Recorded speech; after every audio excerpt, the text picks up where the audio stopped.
Hi, my name is Rebecca Duwa, and this is my narrative speech for Fundamentals of Oral Communication. To begin my speech, my title is Be Your Own Advocate. I would like to start by saying that as children, we are often told, stand up for yourself, be your own boss. But as we get older and the world beats us in the head a few times, reminding us that, for example, with politics right now, the rich shall inherit the earth, not the meek. That it doesn't necessarily matter how hard you try. Sometimes people get what they want without even trying. So you tend to push that little voice inside your head to the background and think, I may want to stand up for myself, but how far is that really going to get me? I have a story that I would like to share that shows just exactly why I believe that everyone needs to be their own advocate. I'd like to begin my story giving you a time and place. The time would be the end of summer of 1998, and place would be Green Bay, Wisconsin, my hometown. I was 21 years old, newly married, and very pregnant. I would like to point out that in my opinion, it was one of the hottest summers on record, possibly because I was due September 22nd, the end of warm season in Wisconsin, and just roasting alive. My sister was also pregnant at the same time, ironically, and we were both due the same day. It was quite hilarious trying to hug each other towards the end, as it was, turn to the right, no, put your arms up, wait, this is never going to work, because we both had enormous bellies from being so pregnant. Which we thought was kind of cool at the time. I mean, how neat would it be to both have daughters, as we both knew what we were carrying, that would be the same age. We just thought it was so neat. So my story goes on. Being due the 22nd of September, on the 17th was my last official doctor's appointment. It was a Wednesday, and I was in the doctor's office, and we were discussing how safe the pregnancy was going, as everything else seemed to have been going fine until that point.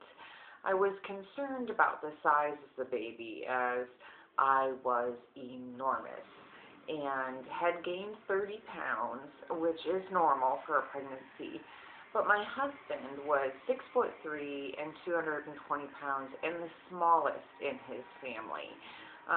Being close to a 10-pound baby himself, being the lightest baby his mother had had, I was concerned, as I think any woman who has ever been pregnant would be. Spoke with the doctor about it. She, affirmed that she believed it was going to be roughly a 7-pound baby, and that I had nothing to worry about. I had this inner voice in the back of my head telling me, something's wrong, have her do an ultrasound, have her check on the baby, something's not right. But being 21, she's a doctor, I'm not, she knows what she's doing, just leave it alone. And so I didn't say anything anymore and just left the office. That Friday morning, I got a phone call. My sister had gone into labor the night before and had a beautiful little girl. Raced to the hospital, what a darling. And she named her Amara, which in Greek means beloved. And I just loved her. I was so happy for her. A little jealous that she had beat me to it, as I was frustrated with being pregnant. Anyone that's ever been pregnant knows what I'm saying. The last 2 weeks are forever. Seems like they take a month to get through. Also concerning me was that our mother had reminded us that she was overdue with several of her children. I was at full 2 weeks past the due date being born. So I was like, okay, these 2 weeks are taking forever. I'm going to go over. I'm never having this child. So that was Friday morning. Got her some roses. Was so happy for her. Got through the next couple of days just praying I would go into labor at any point. And unfortunately, Sunday afternoon, I noticed that the baby really wasn't kicking. It had been quite some time since I had felt any movement, and started kind of prodding, called the doctor, drink some water, lay on your left side, drink some orange juice. The sugar should get the baby going. Couple more hours go by, I've got nothing. So, the doctor at this point is, go ahead and come on in. We'll do an ultrasound. I'm sure everything's fine, but, just to be sure. So I go into the hospital, and the nurse is doing the ultrasound, and she's not picking up a heartbeat. My husband and I were there, and we're getting greatly concerned, and she's like, well, the baby could be, hiding. Seriously, at full term, the baby's hiding. But, okay, I'm willing to believe anything at this point, because what are the other options? I can't even wrap my mind around the other options. The doctor finally comes in to check and see what's going on. Strangely enough, the same doctor that delivered my niece Samara 2 days earlier. He takes the ultrasound wand, wipes it around for a minute or two, puts it down and says, your baby's dead. That's it. That's all he says. He gets up and he walks out of the room. I'm stunned. I don't know what to say. How did this happen? Why did this happen? I had everything ready. I had the changing table. I had the crib. I had the diapers and wipes out. I'd even boiled the nipples for the bottles the week earlier. It just didn't make any sense to me why this would happen. I was devastated. I don't think anyone should have to lose a child, and I was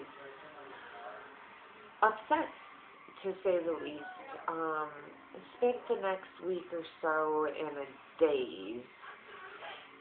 We went to the funeral, buried her in the family plot, and tried to get on with living, which was at that point unbelievably difficult. Took back what I could to the store to help pay for the funeral. Tried to give my sister everything else. She wouldn't take it. It wasn't meant for her daughter. Finally talked a friend into taking it all and saying that he found it at the garage sale, as my sister was very poor and did not have much at all, was actually considering giving her daughter up for adoption. About 2 weeks prior to the end of her pregnancy, she had changed her mind, but so she had nothing, and I felt like at the very least I owed her this. Started thinking about 2-3 weeks after Olivia had passed away about how this could have possibly happened. And although this is a dramatic case of what I'm trying to say, it is relevant. And the simple fact is, I wasn't my own advocate. I had a voice telling me, something's wrong. You need to have this looked at.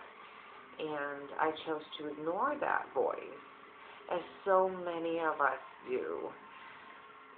Consider going to the grocery store, let's say Target, and there's a clearance section on women's clothing, and you need a new pair of pants.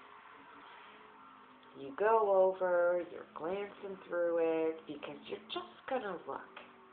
And the inner voice in your head is saying, you don't have the money for this, you don't have the money for this, but your other side is saying, but you really want a new pair of pants. So you ignore your inner voice and you buy the pants. A week later, your child tells you they need $15 for band fees, and you don't have it because you bought yourself some pants. That seems like a light version, but being your own advocate is a generalized way of saying, stand up for yourself, stand up for what's important, stand up for that voice that's telling you to pay attention to them. I have since developed several different health issues, not the least of which is type 1 diabetes. And it's been a long haul, but after my daughter Olivia died, I had my daughter Megan 11 months later. And I had a couple of bouts of preterm labor, stress-related, gee, I can't even imagine. And I was in the hospital at 37 weeks on the day. And I was in labor, and my labor stopped. And the doctor that eventually delivered my daughter was the one that was on call. And he wanted to send me home. And I looked at him and I said, can you guarantee me in 24 hours that her heart will still be beating? And he said, no, I can't. And I said, then why would you send me home? I was being my own advocate. I was scared to death. I didn't want a repeat of the year before. When I was in that doctor's office that prior Wednesday, her heart was beating, and it was fine. Within 4 days, she was gone. So,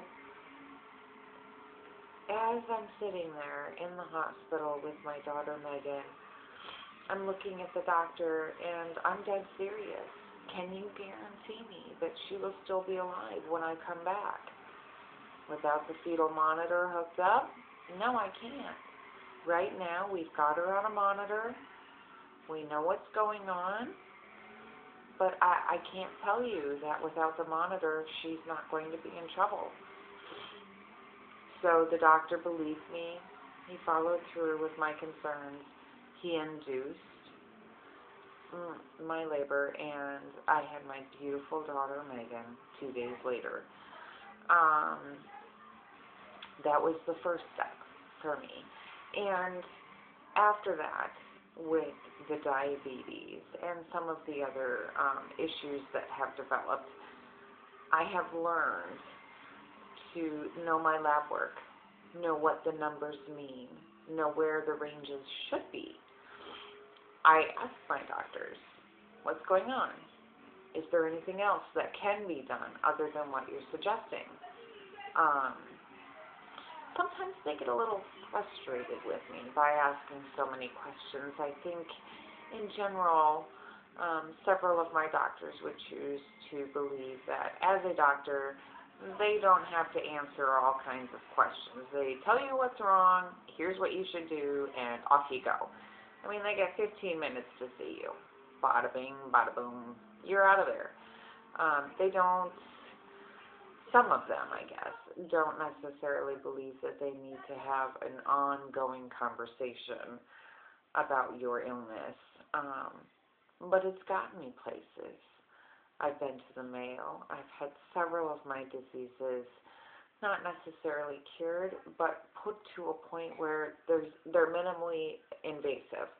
I do that in my own life. If I get a bill that I know I paid, I'll get on the phone and I'll call. I paid this bill. I'm not paying it again. If my inner voice is telling me, you shouldn't let your son go riding his bike around town today. There's just something bothering me about that. And then it hits the news about Lyric and Elizabeth missing from Waterloo. There's a reason. There's always a reason. And you need to be your own advocate.